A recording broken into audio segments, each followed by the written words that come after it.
So, you want to start investing. Maybe you've heard the news that Bitcoin is reaching all-time highs or that the stock market is very high right now. Some people have won a lot of money and even become rich because of it. And that is all true.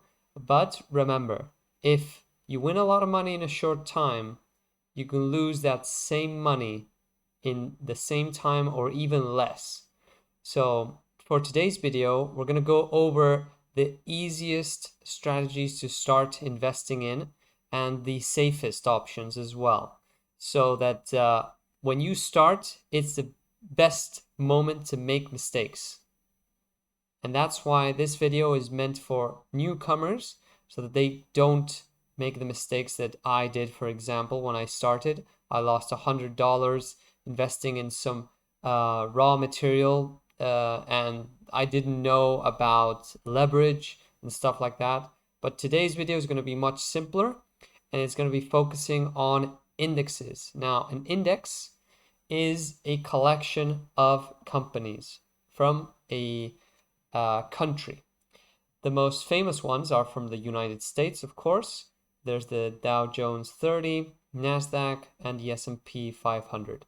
The number represents how many companies are within that index. So the Dow Jones, for example, this one represents the 30 biggest companies by market cap in the United States. And if you go to the NASDAQ, it's going to be top 100 companies, top 500 companies for the S&P 500.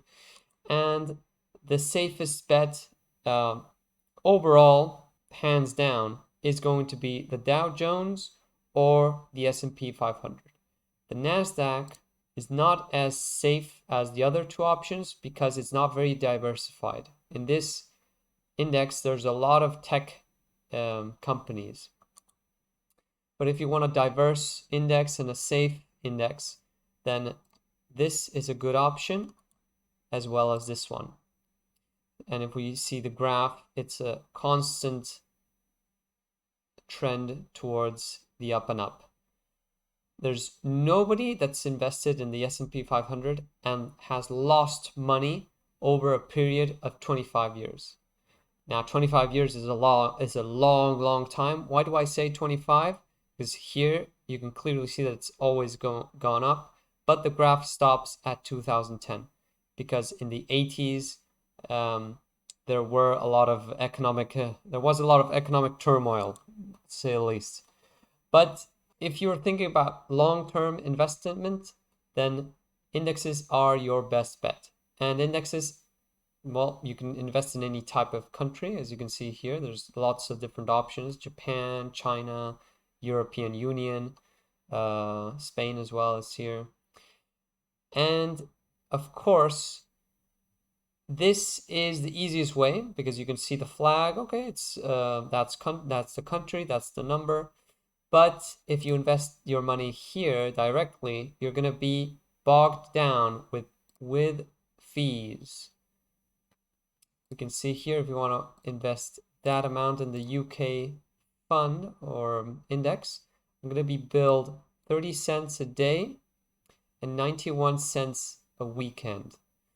That doesn't seem like much on paper, but it accumulates. And if you invest here for a year or two, that's going to accumulate to maybe $100 or $200. And that's a lot. So the best thing you can do is go here to ETFs, which is a fund, it's a fund that collects different assets under one name.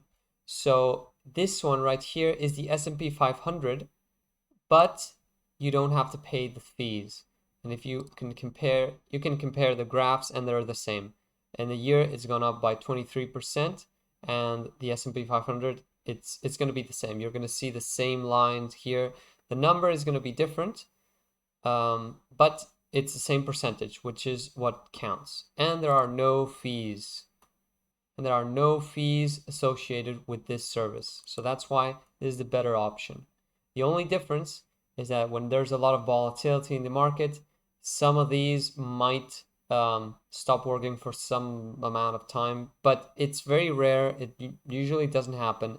And if it happens, it's usually with the ones that are less popular, smaller ones. But if you invest in something safe like the S&P, this one or this one, your money is safe. Don't worry. And there are market regulations regarding ETFs as well. So you don't have to be constantly on the lookout for, if someone goes bankrupt, if the market turns red, there's not going to be any issues there.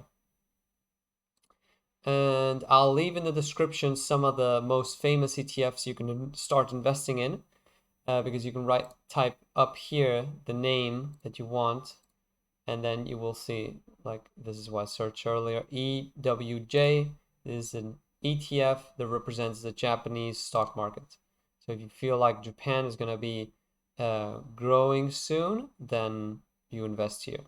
Now, this investment strategy of indexes is more for the long term. So 6 months, 1 year, 2, even 10 years.